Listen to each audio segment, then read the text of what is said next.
Here we've got a photo of a cypress tree, and if you look on these weekly 50 photos, you'll see that I rarely, if ever, take shots like this. I think the final result here is pretty cool, and there's a bit of a story behind this.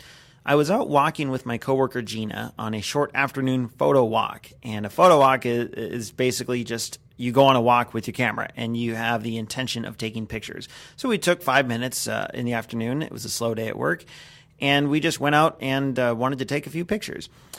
I had my D200, she had her iPhone, and we just went out and saw what we could saw. We got to this pond on campus, and she was pointing her iPhone up at the trees, and I thought, that's a cool idea. I've never really tried that before. So I stood next to a tree and pointed my D200 up and took a few shots.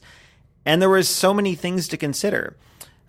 What did I want in the shot? The limited field of view of the 50mm lens makes it a little difficult. It's hard to get a sense of scale for the whole tree, and so you can only capture a small portion of the tree. Here we've got maybe a quarter or almost a half of the tree visible, so you can't really see the full tree. So you got to figure out how to frame the shot and how to get what you want in the shot.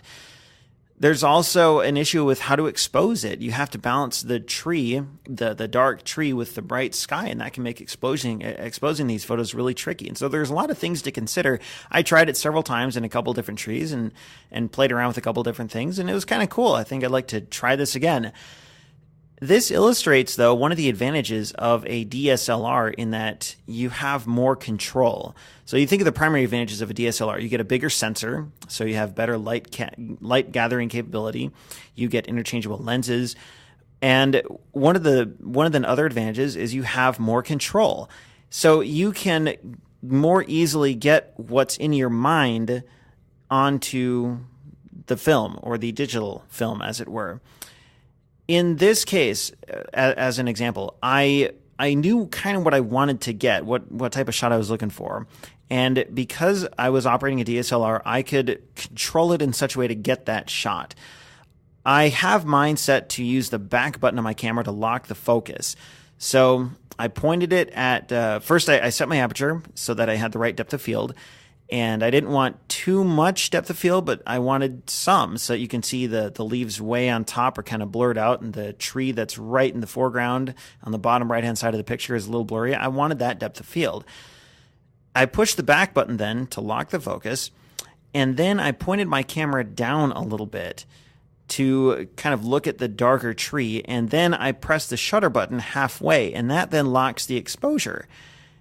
So then you can tip the camera back up to where you want the rest of the shot to be, and then take your picture.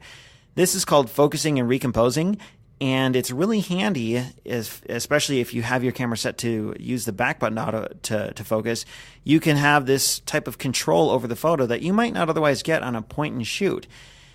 I handed my camera to someone this past weekend, and he looked at it and he says, "Whoa, there's a lot of complicated controls on here." And he's right. And that's what I thought when I first picked up my DSLR, was there's too many things, there's too many buttons and knobs. How am I ever supposed to learn all this?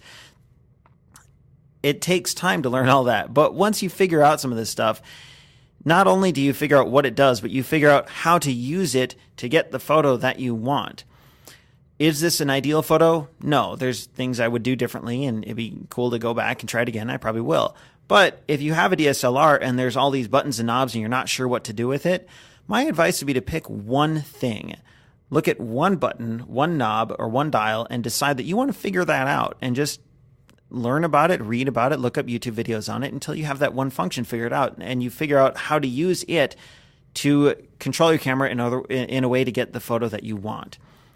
Point and shoots are fine. Point and shoot cameras are fine. And my coworker Gina took some great photos with her iPhone, and I had her email me one because it was really cool. And her field of view was much broader than on this 50mm lens, and so it was a much bigger shot. You could see like a couple full trees in the sky, and it was awesome. And you can get amazing shots with an iPhone or a point and shoot, but if you do want to have a little more control over your camera, that's where a DSLR can come in handy.